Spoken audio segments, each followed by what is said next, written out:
Welcome to the Leader Lifter podcast. Short conversations to lift you up and encourage you wherever you lead. So welcome to this episode of the Leader Lifter podcast. My name is Kevin, and I so appreciate you taking the time to participate in these short conversations to help all of us lift each other up and help us lead better wherever we are called to lead. I so appreciate those of you who have been liking this and sharing this on social media and commenting. It really means a lot to me. And I just received my very first question from someone, from a leader who gave me a question who would like me to address a topic in the podcast. And I thought this was a great question. I'm going to address a part of it right now before we dive into today's topic. And I'm going to make this as part of the next episode of the Leader Lifter podcast. So this is the question that I received from a leader recently, and they asked me this: do we currently have a leadership crisis in the church, in nonprofits, in charitable organizations here in Canada today? And I thought that was a great question. This was a question that was kind of hitting right at my heart in the country that I live and serve in the city that I'm proud to be a part of, and in the industry that I work in. But I have also volunteered in a lot of nonprofits and other charitable organizations, and so obviously this is a big part of who I am and where my heart is. So great question. It's a big topic to address. Do we have a leadership crisis in our country today? Well, I had a follow-up question for that individual. I said, well, what do you mean by a crisis? And there were two parts to it: the integrity of leaders and the lack of leaders. The integrity of leaders and the lack of leaders. And the reality is, we do have a problem with both of those issues in the church, in the nonprofit, in charitable organizations today in Canada, but I don't believe we're in crisis. But I do believe we have a big problem, and we need to address that problem. And just in way of kind of skimming this question today is, I believe the starting point to address this problem is the reality is, in churches, in nonprofits, in charitable organizations, we have not made leadership development a priority. I want you to just think about any of those three types of organizations. Maybe you serve in one of them. Think about the church. What do you hire a lead pastor or a senior pastor to do? You normally hire him to preach, to take care of people, and to run the church. Basically, you're paying him to do the work. Now, you might have in there in the job description and mentor and disciple people, but the reality is, getting ready for every Sunday, getting ready for all your board meetings, preparing budgets, and making sure Sunday happens every week. The reality is mentoring, discipleship, leadership development never happens because it's not urgent, it's not crisis, and we create these roles for that person to just do the work. That's what we pay you for. Think about charitable organizations you might be part of. Maybe you call that position a commanding officer, whatever that might be. And while we have that person in that position of leadership to organize, to structure, to build the team, to make sure the rest of us are enjoying the organization, we don't expect that person to develop leaders. So I think the biggest problem that churches, nonprofits, and charitable organizations have is we have not made a priority leadership development. We're too busy doing the work. And it becomes a crisis when suddenly the people who are doing the work burn out, fry out, and step away from leadership, and there's no one to step into automatically to take that on. And every church, nonprofit, and charitable organization goes through a big period of turmoil when that happens because we've not made leadership development a priority. So thank you so much for the question, and I'm going to address this question further in the next episode as well, because I think this is a great topic for us to unpack together. But today what I want to do is, in our episode and in our time together today, is I want to talk about you and your role, and how do I encourage you to no longer lead alone? How can I encourage you to not lead alone? Now, the first issue that we have in this whole topic of leadership is the fact that most people don't tend to think of themselves as the leader because they're not the senior pastor, because they're not the commanding officer, because they're not the executive director, whatever that title of leadership might be in your organization. Because you're not that title, I'm not the leader. But all of you, whether you're serving in a kids ministry, whether you're participating in a nonprofit, whether you're kind of feeding homeless people in your city, you play leadership roles in your organization, whether you've got this title of leadership or not. And I want to encourage you, as we discuss this topic today, to not do these leadership tasks alone. I want you to think for a moment about being a parent. And if you are a parent, this is really easy for you to imagine. But for those of you that are not parents, just run with me here. Imagine you're a parent. Now imagine you are a parent who is parenting completely and totally by yourself. And now I know for a lot of you that is your world, that you are a single parent and you are doing the best that you can and you're doing this by yourself. And my hat's off to you. I praise God and I pray for you regularly if you're in that situation.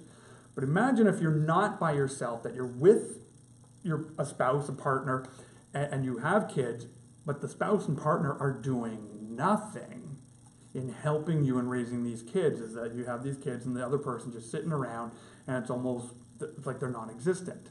Just think of the stress and the challenge that can bring, right? Well, it's the same can be true in any type of leadership that you do.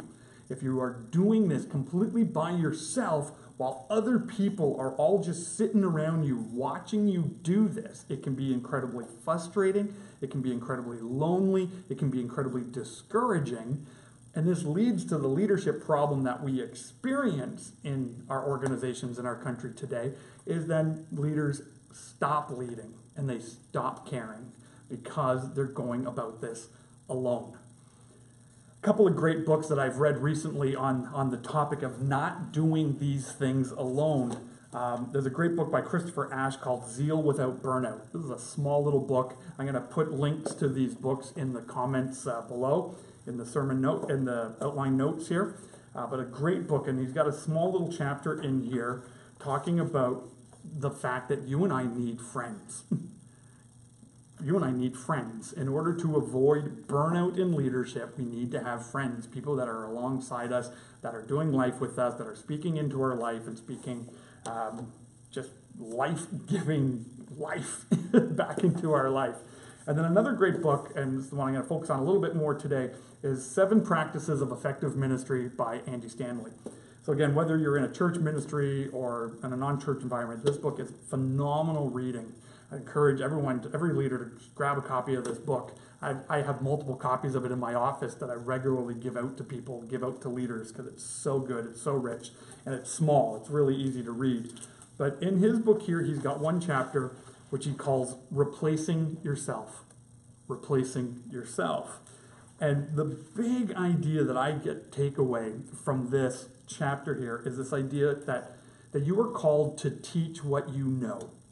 If you're a leader, you're called to pass on what you know to raise up other leaders.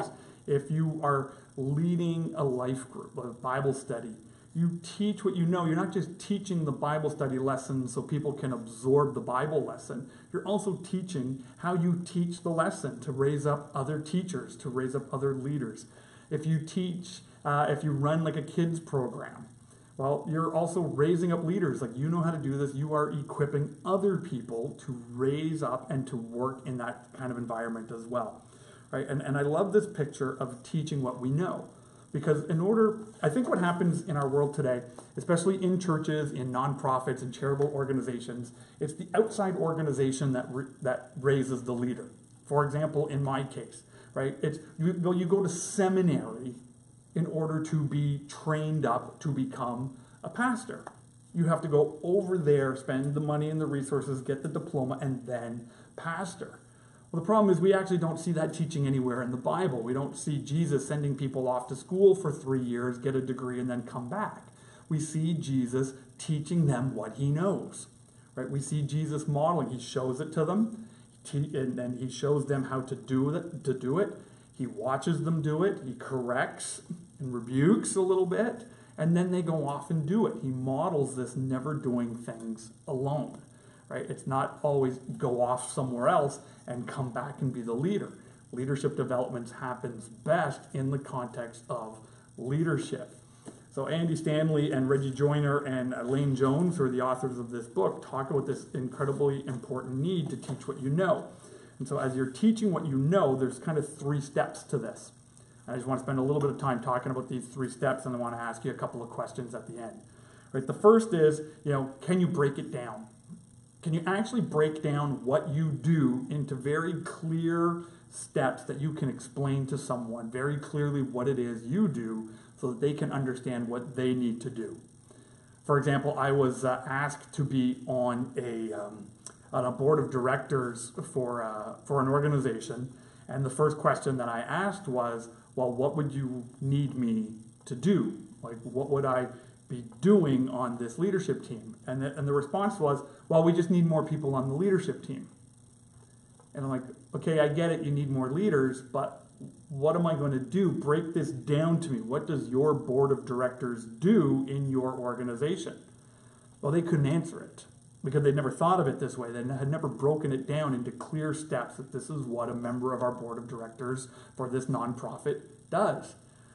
So I didn't join it, because the last thing I need to do is be part of a team that has no clue what they are trying to do and what people's roles are. If they can't articulate it to me as someone coming in, what is that work environment like for the leaders there? My guess is it's probably very frustrating and very annoying, and my guess is they burn through leaders quite quickly. Right? So can you break it down? Can you spell it out very clearly so that you can pass this on to someone else? And it's got to be clear, and it can't be difficult. It's got to be simple and easy to be able to teach to someone else, right? For example, if you teach, again, a kids program, maybe you run a soccer camp or something like that during the summer. Maybe you're feeding refugees and you're working with that. Can you clearly articulate what you do in your leadership role so that you can pass this on to other people? So the first is break it down clearly so people can understand. The second thing that they talk about is then hand it off. Hand it off. As you find people, as people get excited about the work that you're a part of and you've clearly articulated it, you've showed them what is involved in the leadership of your organization, then you can begin to hand off some of these responsibilities. It might not be hand off all of the responsibilities. Say, for example, you're a life group leader and you're facilitating and you're leading the group. Well, it might not be that you've got to completely quit, but because you've clearly articulated how you go about preparing for your group, well, you might want to start handing off, asking people, hey, well, why don't you pray for people this week? Why don't you lead the study this week? Why don't you give this a try to follow up with everybody this week? You can hand off these very clear and precise steps to people. You begin to hand it off. But you're still there. Like, you're not disappearing on them. You're still kind of the leader there. And that actually really encourages people and builds them up so that they can start seeing themselves as leaders as well. So the first thing that you do is you got to be able to break it down, and then you got to be able to hand it off. And then the final point that they bring up in this is then you need to let it go. Now, if you know me, this just makes me want to break out into Frozen songs real desperately, but I'm not going to do that for the sake of our time together today. But you need to be able to let it go. Right? The best leaders are leaders who understand that it is not all about them and that they are creating a legacy for generations to come in their nonprofit, in their church, in their companies, in their organizations, wherever that might be. And how do we help these things live beyond ourselves? Well, we have to let it go. We've made it clear. We began to guide people through it. We began to kind of hand parts off. We've mentored and guided them through it. And now we let it go. We sit there and we allow them to take over the leadership of it. Or it may not even be that they take over the leadership of it, but as an organization grows, you need more of those leaders so the people that you kind of raised up are now able to go and lead somewhere else. And it frees you up from now having to lead in this growing organization. Suddenly you're not the bottleneck. You're not the one that everyone goes to because you've intentionally made it clear, you broke it down, you handed it off, and then you let it go to get more leaders in your organization. And so this really, for me, models the idea of not doing this alone. Not doing this alone. If we find in our churches, nonprofits, in our organizations, in your organization, that you don't have enough leaders, it might be because you have not made prioritizing leadership important in your organization. And so that's something that I think is so important and each and every one of us needs to work on. So a couple of questions that I want to leave you with, and I encourage you to discuss these questions, whether by yourself or with another team of leaders, is this. Who do you have who's leading with you? Do you have a group of friends that you can be sharing your struggles, sharing your heartache, sharing kind of the tensions that you're dealing with? Do you have a group of people that you can talk to and be real with? Do you have those type of friends? Because maybe your friends are just kind of acquaintance type people, but they're not really kind of what I call meat and potato friends. The friends that you can really get into the thick of it with because they're with you no matter what. I've gone through seasons of leadership where I've not had those type of friends, and they've been some of the driest, loneliest periods of my life, of my leadership, and I vowed I would never go back to that again. So I'm always intentional to make sure I've got those kind of friends in my life. So that's question number one. Do you have those type of friends in your life? Do you have people that are walking with you, or are you walking alone? Right? And then second thing is those 3 points. So when you think of the topic, when you think of break it down, hand it off, and let it go, can you break it down very clearly what you do? Now maybe in your leadership role, it's not up to you to be able to do that. Maybe you're part of a ministry or a church or an organization and it's someone else's responsibility to ensure you have that breakdown. Well, if you don't have that, work with that leader to help them create it. The reason they probably have never done it is because they've been too busy just trying to do everything that they can do in their role, and they haven't even had a chance to break down their own role. So you could be a part of that process and help them to really clarify each part of the ministry, of the company, of the role, and so that information can be passed on to others. So maybe, can you break it down? If you can't, can you be a part of the process to help break down those job descriptions for people? Right? And then finally, the second question in this part is, have you ever handed it off? I like to think of it like this. Are you an open-handed person, or are you a closed-fisted person? Are you willing to hand off what you do? Are you willing to hand off what you know? Are you willing to teach other people what you do and what you know? Or do you hold it for yourself? Do you hoard it for yourself? Are you worried about your position? Are you worried that people, will replace you one day? Do you have those insecurities in your heart? If you have that type of insecurity, you really need to work on that. You got to find a way to go from this to this. So how are you doing with that? Are you good at handing it off? What can you begin to hand off even this week? What are you doing that you shouldn't be doing anymore? What can you begin to hand off to someone else in your area of leadership? And then the final thing is, how good are you at letting it go? How good are you at letting it go? Once you've handed it off to someone and you've given someone kind of the leadership, are you truly able to step back and let that person do it? Because here's what's amazing about leadership. When we invest in someone else, the people that we invest in sometimes will come up with new ideas and new ways of doing things. They'll come up with stuff that you and I have never thought of before. And we have got to be so okay with letting it go. Saying, you know what? We trust you. We've invested in you. And we'll keep walking with you. But it's your call. I'm going to let this go. Not always easy to do, especially if they come up with something new and crazy and you don't like it. It's not about us necessarily not liking it. It's a question of us letting it go, see what happens, learn from the mistakes, be there not to go, told you so, but to encourage and mentor and guide them through that process. So those are just a few questions that I encourage you to work through. I'm going to have them available in the show notes below. I encourage you to go through those questions with you by yourself or with your team. And again, I just so appreciate you taking time here at the Leader Lifter podcast just to have these short conversations together, to grow together and lift one another up as leaders. As always, please feel free to leave me a comment below, whether it's here on Facebook or on YouTube. You can send me an email if you have questions or any topics you would like me to address in any way that I can be helping you as a leader. Email me, kevin.presso@gmail.com, and I would gladly take your questions or your comments that way. But until next time, just keep leading diligently. We need you fully engaged in the game because I firmly believe organizations get better as you get better, and churches get better as you get better, and God, I believe, wants to do immeasurably more than we can ask or imagine through his power at work in our lives. So God bless you, and we'll talk to you soon. Thanks again for joining us on the Leader Lifter podcast. If you are participating in the podcast through YouTube or a podcast player, you can find detailed notes and resource guides for each episode at kevinpresso.blogspot.ca. We hope you enjoy the podcast and find it helpful. If so, please subscribe to the podcast, rate us on iTunes or Google Play, and share it on your social media with your friends.